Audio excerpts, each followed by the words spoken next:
Do you ever become aware of how little you know? You ever made aware of that? Are you ever astounded that you don't know more than you know? That you don't know way more than you do know? I find that amazing. A couple of years ago, I was in a meeting. I was new to a team, and the other three people in the room all seemed to be speaking a foreign language. They could understand each other, but I was a little bit lost. Now, they were speaking English. It's just that what they were talking about so easily was foreign to me. And so I finally spoke up and said, hey, do you want to play a fun game? How about I tell you everything I know about this thing you're talking about? They had all read the same series of books, fantasy fiction. And I hadn't read the series. And so I said, do you want to know everything I know about this? And they thought this was a good idea. So I said, here, the only three things I know about the Harry Potter series. So here we go. Here are the three things I know. There's a school called Hogwarts, I think, and they divide the kids up into teams. And I think the three names of the teams are Slytherin. So I'm guessing, right? I'm just pulling at any memory that I have here. And and I knew one of the other ones at the time, and I didn't know the third one. And I just took, I didn't know. It turned out it was Huff and Puff is the one I didn't know. But I said Pikachu is the third school. So they thought this was great because I was supposed to be the team leader, and I just clearly was out of my depth. I was the visitor in the room. I said, okay. They said, all right, what else? Give us one more thing. I said, okay, they play a game where they ride broomsticks, and I think it's called Quidditch.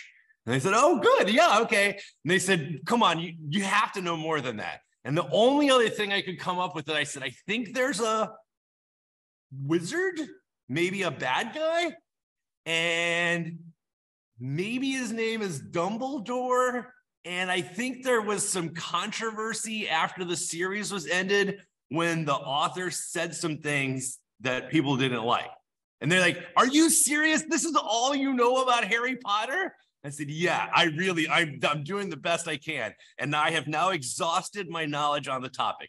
They thought this was great, but it was my not knowing that really was an icebreaker to get to know this group better, because I was coming in as the outsider and I was just completely out of my depth.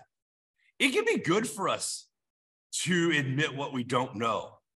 In fact, when we come in with strength, sometimes it actually puts people on guard. They withdraw a little bit.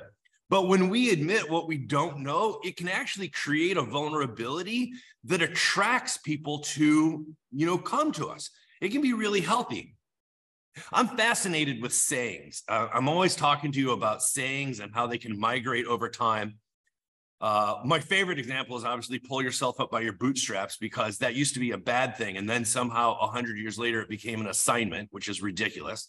But there are all sorts of other sayings that I'm fascinated with. And I figured out that anytime something from the medical community or the psychoanalytic world migrates into popular culture, it gets completely misused. The popular use of things is not accurate. I'll give you a couple examples. You ever heard of a type A personality?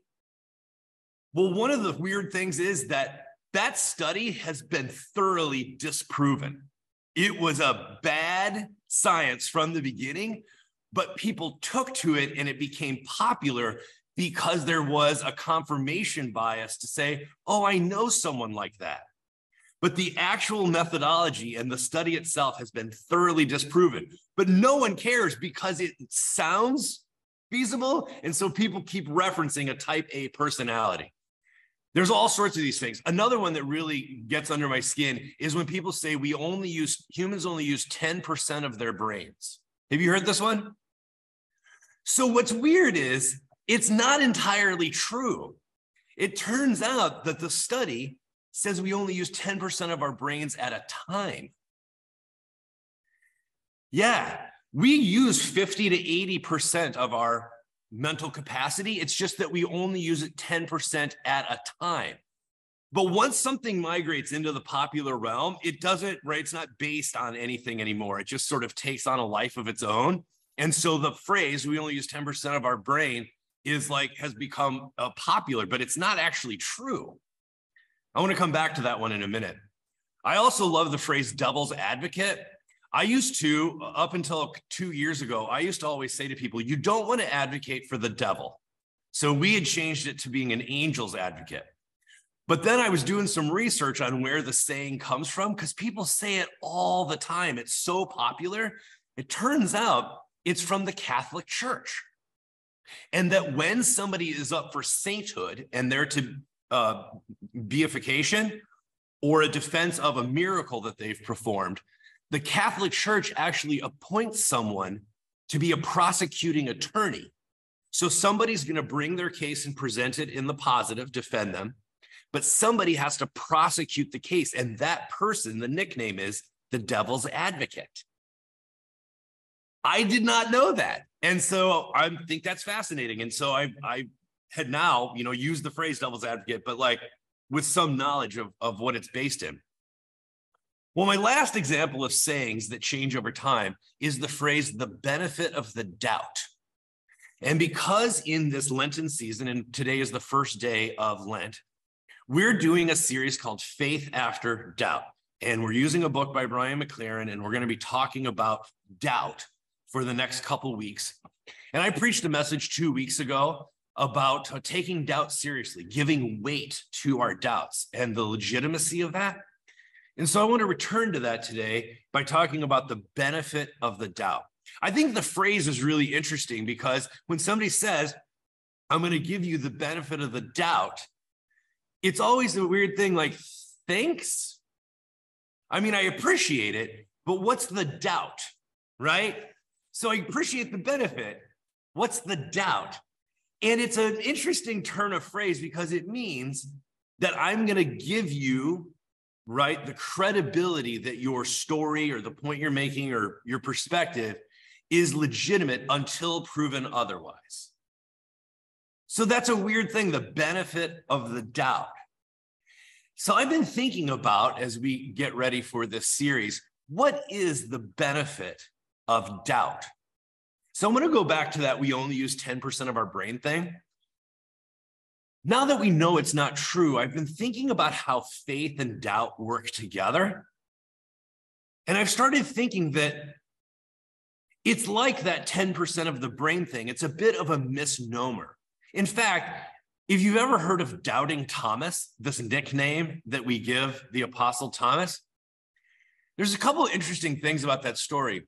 I truly believe that if we didn't know about Doubting Thomas, and that we in 2023 read that story together as enlightened, Western progressive folks, if we read that story today without the knowledge of Doubting Thomas, I don't think we would call him Doubting Thomas.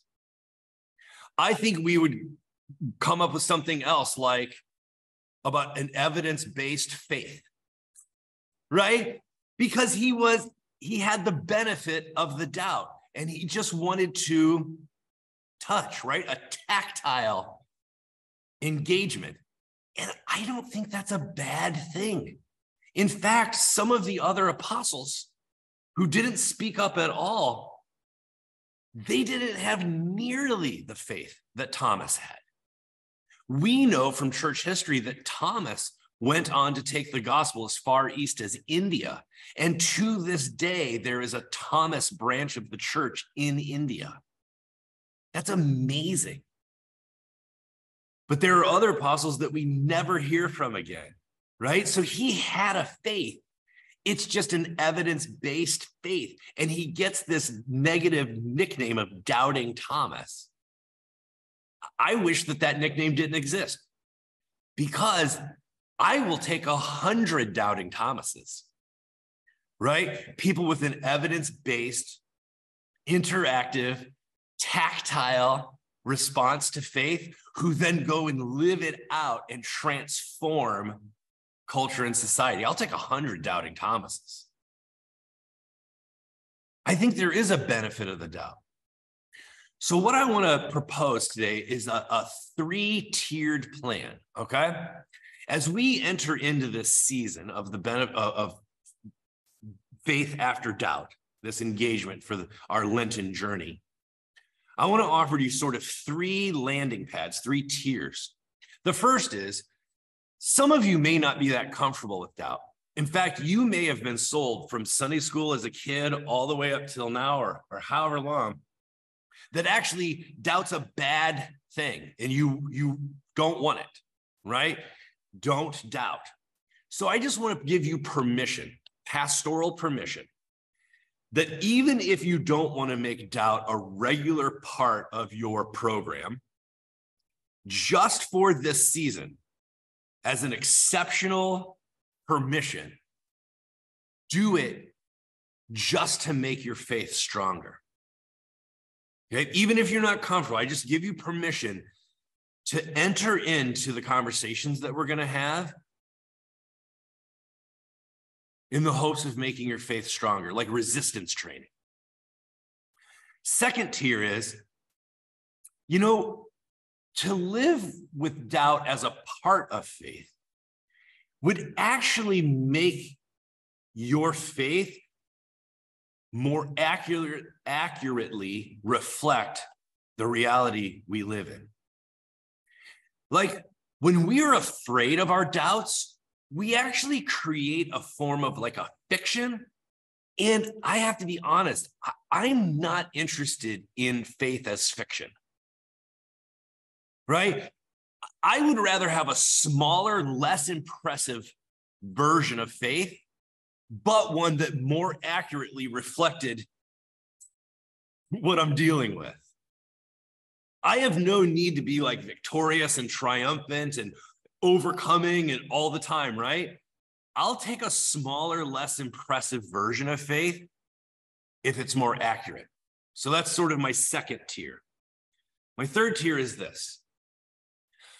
I'm not saying that faith and doubt need to be like a 50-50 split in your life, but it could be like a 90-10. And what I'm saying is, it's not that you need to doubt everything all the time. It's that you should probably doubt 10% of things 100% of the time. Like, we don't use 10% of our brain, we only use 10 at a time. Doubt could be a really useful thing in your life if it were in proper perspective. So I'm not talking about a 50-50 or like just an agnosticism or something where you abandon faith, right? Or doubt 100% of things 100% of the time. I'm just saying there could be a real upside to doubting 10% of things 100% of the time. Just an idea. So I'm looking forward to this series. I'm really looking forward for this Lenten journey to take doubt seriously and just see how it impacts and transforms our faith. And so I'm looking forward to, in Lent, when we do these 3 parts of our gathering, every week, the third part is going to be application. And I'm actually really excited to see what comes out of it. I think the conversations are going to be pretty dynamic if we take doubt seriously. So if we were in the sanctuary today, right now, I would ask you to turn around your coffee tables and talk to each other about this topic. But instead, we're going to use breakout rooms. So here's what I'd like to ask you to consider. Now, if you're not ready, you don't have to share anything, but here's my proposal. I have found that for many people, it's easier to articulate something non-religious that they doubt as a practice of doubting.